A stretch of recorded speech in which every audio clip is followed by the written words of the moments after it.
Hello and welcome to the One Life Church devotional series. We cover the entire Bible in 20 months. Well, today's chapters are Isaiah 2 and 3.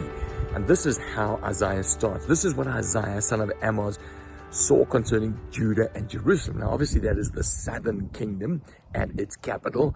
And he's speaking specifically to them, but it has a wider application because he says, in the last days, or some of your translations might say latter days. Now, that really is referring to the 1,000-year reign of Jesus, the latter days, and or others call the millennium. You'll read about that in Psalm 72, Isaiah 11, Jeremiah 23, Luke 1 and 19, and Matthew 5. It's all over the Bible. And he's basically saying many people will come and say, come, let's go to the mountain of the Lord, talking about Jerusalem. Jesus will reign from there over those 1,000 years. And he says, look, at the reign of Jesus, the swords will be turned into plowshares, the spears into pruning hooks. There'll be no war. There'll be no fighting with each other. So then he changes his tack, and he's basically saying this. Because of the rule of Jesus and the ultimate victory of Jesus, we should live today like he's our Lord. And so Spurgeon, when he writes about this, says, look, judgment is coming, and then Jesus is going to reign. So you should live serving him now. It's like if you were going to Australia, Spurgeon says, in a hull of a massive sailing ship. You've got two ways to get there. You can go downstairs and you can sleep in the luggage among the rats, and you will still get to Australia. Or you can go to first class cabin. And he's saying, well, that's how I want to live. We're all going to wind up there at Judgment Day. We're all going to wind up witnessing the millennium. But you want to get there with Jesus rather than down in the rats in the hole of the cabin. And so he says, so people are going to be full of superstition. From the east, it says in verse 6, there'll be no end to their treasures, the land full of idols. But God is going to bring them down low.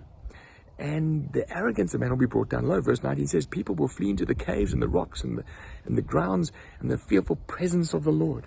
I mean, that's echoed again in Matthew, isn't it? And they will throw their idols away to the rats and the moles. And so he's basically saying, verse 22, this is the climax of chapter 2. Stop trusting in mere humans who have but a breath in their nostrils. Why hold them in such esteem? Come on. Hop onto the top deck with the captain of the ship, who is Jesus, who's taking us into our future. Now, chapter 3 says, see, the Lord Almighty is about to take from Jerusalem and Judah both supply and support. He's basically saying, listen, Judah's going to be sorted out long before the millennium anyway, where God's going to bring judgment on Jerusalem. They're going to come into famine. And then he goes on to say they're going to lose all their good leaders. They're going to be taken away into captivity. One of the ways God's bring judgment on a land is he removes good leadership, good governance, because where there is good governance, there's peace in the land. And so you remove good governance, and then the land is under judgment. That's what he's basically saying here. And this was fulfilled. We know that in 2 Kings 24, wasn't it?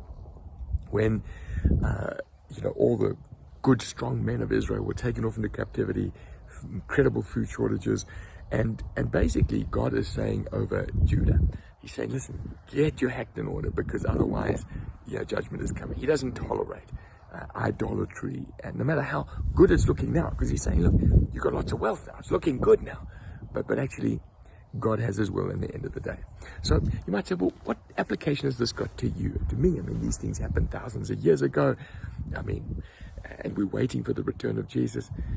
The application is very valid. God right now doesn't expect you to live righteously all by yourself. No, you put your trust in Jesus, and he enables you to live this life on the top deck with him until the climax of the ages. The alternative, go down deck with the rats and mice, struggle away by yourself. You're going to witness the end anyway one day.